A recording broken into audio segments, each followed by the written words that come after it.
नमस्कार दोस्तों, उम्मीद करते हैं आप सब अच्छे होंगे, स्वस्थ होंगे और अपने पढ़ाई में मस्त होंगे। दोस्तों, स्क्रीन पे जो आपको दिख रहा है वो है ब्लैक फंगस। और आज हम बात करेंगे ब्लैक फंगस डिजीज़ के बारे में और साथ ही साथ ये भी बात करेंगे कि इसको कंट्रोल करने के लिए कौन सी दवा दी जाती है। तो सबसे पहले ये समझते हैं कि ब्लैक फंगस होता क्या है। तो देखिए, ब्लैक फंगस एक तरह की दुर्लभ अपने में बीमारी है जो कि बहुत ही दुर्लभ केसों में हमें देखने को मिलती है। अगर हम बात करें इस बीमारी के होने के कारण की, तो जनरली क्या होता है कि अगर आपकी स्किन कहीं कटी हुई है, कहीं घाव है और आप ऐसे स्थानों पे जा रहे हैं जैसे कि मिट्टी हो, गोबर हो, खाद हो, वहाँ पे अगर आप काम करने वाले वर्कर हो, तो इसका एक फंगस होता है जिसको बोलते हैं म्यूकरमाइकोसिस। ये क्या करता है कि ये आपकी बॉडी में इसके थ्रू प्रवेश कर जाता है। अगर हम इसके इंटर करने की बात कर लें तो स्किन के अलावा जो है ये सांस के माध्यम से भी जो है आपकी बॉडी में प्रवेश कर जाता है। और इस बीमारी का होने का खतरा उन लोगों में ज़्यादा होता है जो लोग जैसे कैंसर के मरीज हों या उनका जो है मधुमेह के पेशेंट हो, मधुमेह उनका एकदम अनियंत्रित होता हो, या फिर कोई उनका आर्गन का ट्रांसप्लांट हुआ है या किडनी की समस्या हो, वो लोग इस बीमारी के चपेट में ज़्यादा आते हैं। या फिर उनकी इम्यूनिटी कमज़ोर होती है, कोई लंबे समय से उनका ट्रीटमेंट चल रहा है, स्टेरॉइड वगैरह दवा ले रहे हैं, तो उस कंडीशन में फिर ये बीमारी क्या होती है कि उनके बॉडी में तेज़ी से फैलती है और ये लोग जो होते हैं इसके यहाँ पे रेड जोन में होते हैं। तो समझ गए। तो ये फैलता कैसे है? ये मिट्टी के माध्यम से भी आ सकता है, ठीक है, कांटेक्ट के माध्यम से भी आ सकता है। अगर आपको इंजरी है, चोट है, घाव है, बहुत पुराना घाव है, तो वहाँ से भी क्या होगा कि ये फंगस आपकी बॉडी में इंटर कर जाएगा। तो ये तो बात हो गई यहाँ पे ब्लैक फंगस के बारे में। अब ये क्या होता है कि इसका जो संक्रमण होता है, इसका संक्रमण हमें मोस्टली जो है स्किन पे देखने को मिलता है। दूसरा जो है हमारे साइनस में देखने को मिलता है, जो आपके लंग्स है वहाँ पे देखने को मिलता है, और फिर उसके बाद ब्रेन में देखने को मिलता है।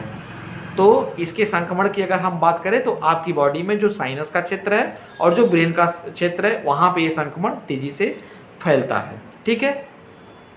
अगर इसको कंट्रोल अगर हम नहीं कर पाते हैं तो इवन क्या होती है कि पेशेंट की डेथ तक भी हो जाती है, ठीक है। जैसे कि आपने कोविड के टाइम में देखा होगा कि ब्लैक फंगस के मरीज बहुत ज़्यादा आ रहे थे, तो उसका जो एक सबसे बड़ा जो कारण यही था कि उन मरीजों को स्टेरॉइडल दवाई दी जा रही थी, स्टेरॉइड की दवाई चल रही थी, जिसकी वजह से उनकी इम्यूनिटी वीक हो गई थी और एक मॉइस्चर में या एक नमी में रहने के कारण, लंबे समय से आईसीयू या वेंटिलेटर में रहने के कारण फिर वो ब्लैक फंगस डिजीज जो है उनकी बॉडी में हमें देखने को मिल रही थी।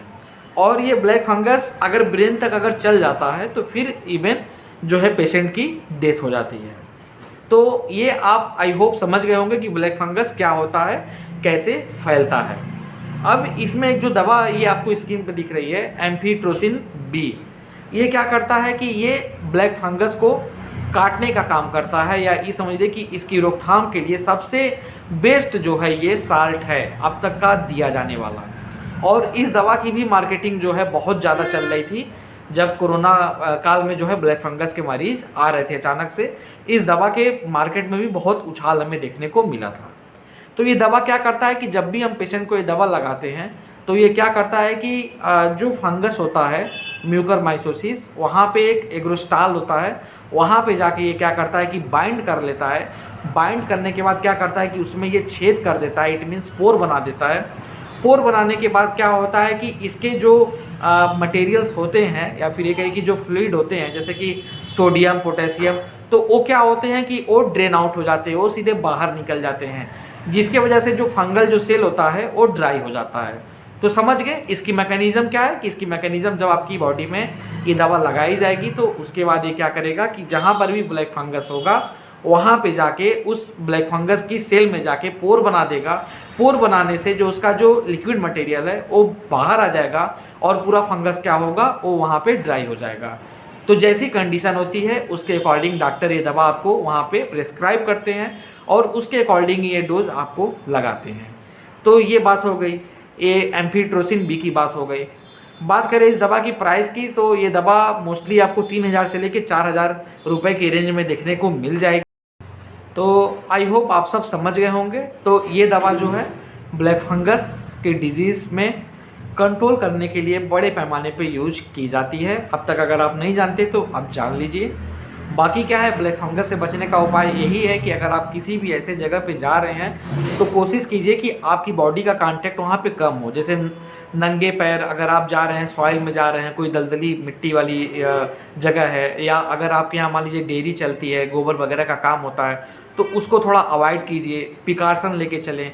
जब भी आप आएँ तो उसके बाद हाथ पैरों को अच्छी तरह से वॉश कर लें, ठीक है। कुछ भी खाने से पहले हाथ वगैरह को अच्छे से वॉश कर ले अगर ऐसा काम कर रहे हैं। इसके अलावा जो है बाकी ऐसे मतलब जगह पे मत जाए जहाँ पे कंटामिनेशन हो या फूड कंटामिनेटेड हो, जिसको अगर आप कंज्यूम कर रहे हैं और उसके बाद उसका कोई साइड इफ़ेक्ट देखने को मिल जा रहा है। इसके अलावा जो है, जो भी सब्जी आप मार्केट से ला रहे हैं उसको अच्छी तरह से वॉश करने के बाद ही उसका उपयोग करें। दूसरा क्या है कि सब्जियां वगैरह जो भी आपके घर में आ रही हैं तो उनको एक ऐसे जगह पे रखिए कि जहाँ पे हवा वगैरह बराबर मिलती रहे और वो वहाँ पे ख़राब ना हो। अगर ये ख़राब भी हो रही हैं, जैसे मान लीजिए आपने पालक लाया है या साग लाया है, तो उसमें जो पत्तियां ख़राब हो रही हैं उसको तत्काल वहाँ से हटा दें।